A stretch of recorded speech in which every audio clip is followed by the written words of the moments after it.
আমাদেরকে যদি কেউ বলে যে কোথায় যাচ্ছ, আমরা বলি আমরা কীর্তন শুনতে যাচ্ছি। কীর্তন কোনোদিন শুনতে আসবেন না, কীর্তন আস্বাদন করতে আসবেন। শুনতে আসবেন নাটক, থিয়েটার, শুনতে আসবেন হিন্দি গান, বাংলা গান, অনুরোধের গান। ভগবানের কথা মিশ্রিত যে কথা, সেই কথা কোনোদিন শোনা নয়, সেই কথা আস্বাদন হয়। ভগবানের কোনোদিন জন্ম হয় না, ভগবানের আবির্ভাব হয়। কারণ জন্ম হলে তার মৃত্যু হবে, ভগবানের আবির্ভাব হয়। আর ভগবানের তিরোভাব হয় না, ভগবানের আবির্ভাব হয় আর লীলা সম্বরণ হয়। তিনি যখন চাইবেন আসবেন, যখন তার কর্ম সম্পূর্ণ মনে করবেন তিনি, তখন তিনি ধরাধাম থেকে বিদায় নেবেন। সেটা কোনো মানুষ বা কোনো প্রাণী বা কোনো প্রকৃতির ইচ্ছায় নয়, তার নিজের ইচ্ছায়। দেখবেন বাংলা ভাষায় দুটি ভাগে বর্ণকে ভাগ করা হয়েছে, একটা স্বরবর্ণ আর একটা ব্যঞ্জন বর্ণ। স্বরবর্ণ হচ্ছে 12টি, ব্যঞ্জন বর্ণ হচ্ছে 40টি। যখন স্বরবর্ণ কাকে বলে না, যে বর্ণ অন্য বর্ণের সাহায্য ছাড়া নিজে নিজেই উচ্চারিত হতে পারে তাকে স্বরবর্ণ বলে, ছোটকালে আমরা পড়েছি। আর ব্যঞ্জন বর্ণ কাকে বলে না, যে বর্ণ উচ্চারণ করতে গেলে অন্য বর্ণের সাহায্য নিতে হয় তাকে ব্যঞ্জন বর্ণ বলে। তাহলে শব্দের বর্ণের আদি থেকে আছে অ, স্বরবর্ণের শুরু। ব্যঞ্জন বর্ণের একদম শেষের দিকে চলে যান, অনুস্বার আছে না, চন্দ্রবিন্দু বিসর্গ অনুস্বার। আপনি যদি অহং শব্দটা উচ্চারণ করেন, অহং থেকে অহংকার শব্দের প্রকাশ হয়। আপনি যদি অহং শব্দটা উচ্চারণ করেন, দেখবেন অহংয়ের শুরুতে অ আছে, শেষে অনুস্বার আছে। তাহলে অহংকার তারই সাজবে যে নিজে অহংকারের জন্ম দিয়েছে। তাহলে শব্দের আদিতে যিনি, সেই পরম ব্রহ্ম। শব্দের বর্ণের অন্তিমে যিনি, সেই পরম ব্রহ্ম। অহংকার একমাত্র তারই সাজে, জগতে আর দ্বিতীয় কারো সাজে না। এই ব্যতীত জগতে দ্বিতীয় যদি কেউ অহংকার করে, তাহলে বুঝবেন তার পতন কিন্তু অবশ্যম্ভাবী। বিশ্ববিখ্যাত সৈনিক, যোদ্ধা, রাজা নেপোলিয়ন বোনাপার্ট, ইতিহাসের খাতায় যার নাম আমরা পড়েছি, যিনি ভারতবর্ষের মাটিতে এসে বলেছিলেন, সত্য সেলুকাস কি বিচিত্র এই দেশ।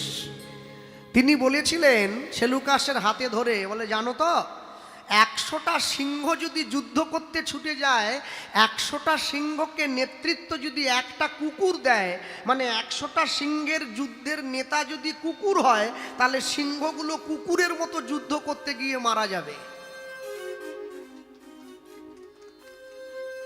আর 100টা কুকুর যদি যুদ্ধ করতে যায়, তাদের নেতা যদি একটা সিংহ হয়, তাহলে 100টা কুকুর সিংহের মতো লড়াই করবে।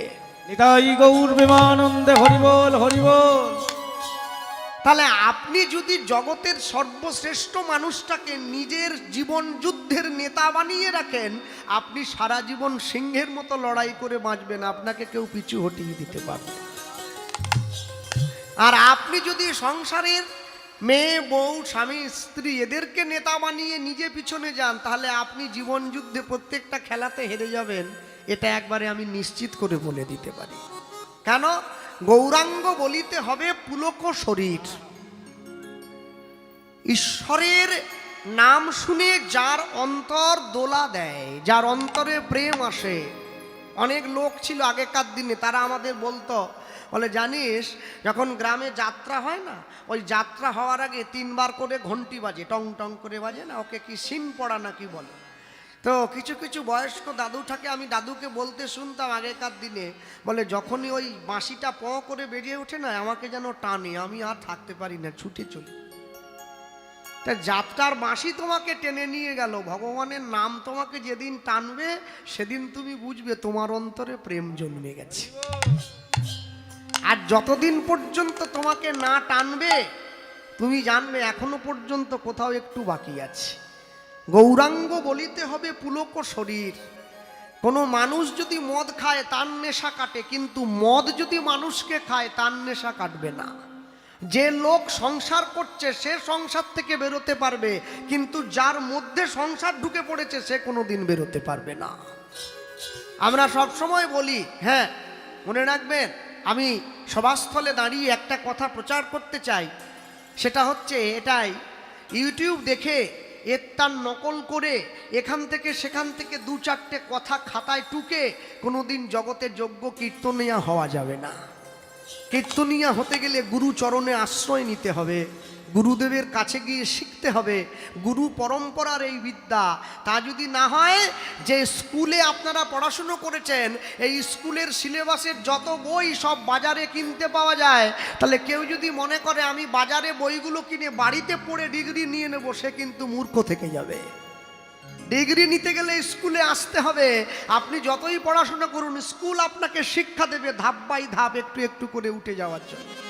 কীর্তনটাও সেই রকম, গুরুর কাছে বসে আপনাকে শিখে নিতে হবে কোন কথাটা কোন জায়গায় বলতে হবে, কিভাবে বলতে হবে।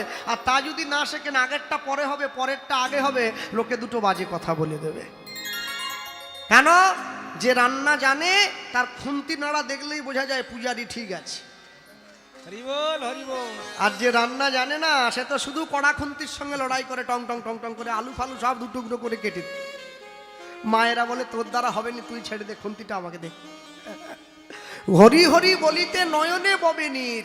যেদিনকে তোমার অন্তরে প্রেম জাগবে, যেদিন তোমার অন্তরে ভালোবাসা পূর্ণ হবে, সেদিন তুমি জানবে তোমার চোখ দিয়ে জল বেরিয়ে আসছে ভগবানের নাম শুনে।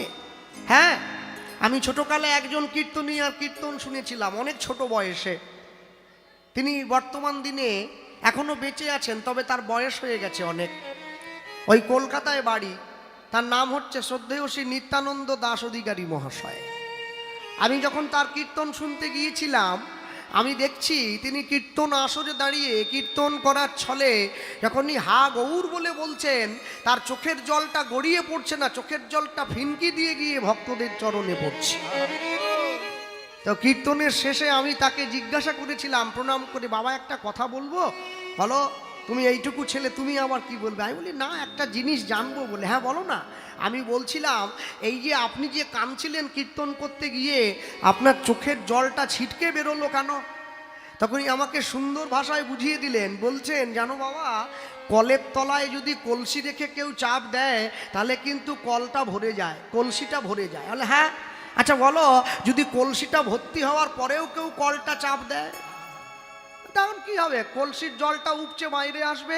তিনি আমাকে বলছেন, আমার হৃদয় কলসিটা মনে হয় গৌর প্রেমে পূর্ণ হয়েছে, তাই আর থাকতে পারছে না, নয়নের ধারা রূপে বাইরে। নিতাই গৌর প্রেমানন্দে হরিবল।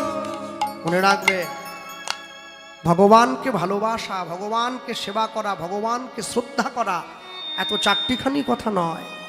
তাহলে তো সবাই করে দিত। বৈষ্ণব মহাজন লিখছে, তুমি যদি গৌর প্রেম পেতে যাও, এই যে আজকে আপনাদের উৎসব, এর নাম দিয়েছেন চৈতন্য উৎসব। চৈতন্য উৎসব নাম দিয়েছি কেন? যাতে অচৈতন্য জীবের চেতনা আসে, তাই নাম হয়েছে চৈতন্য। তা আমরা যাতে চেতনা পাই, তাই জন্য উৎসবের নাম চৈতন্য উৎসব। তাহলে চৈতন্য পেতে গেলে, চেতনা পেতে গেলে কি করতে হবে? তাই লিখছেন বৈষ্ণব মহাজন, বলয়া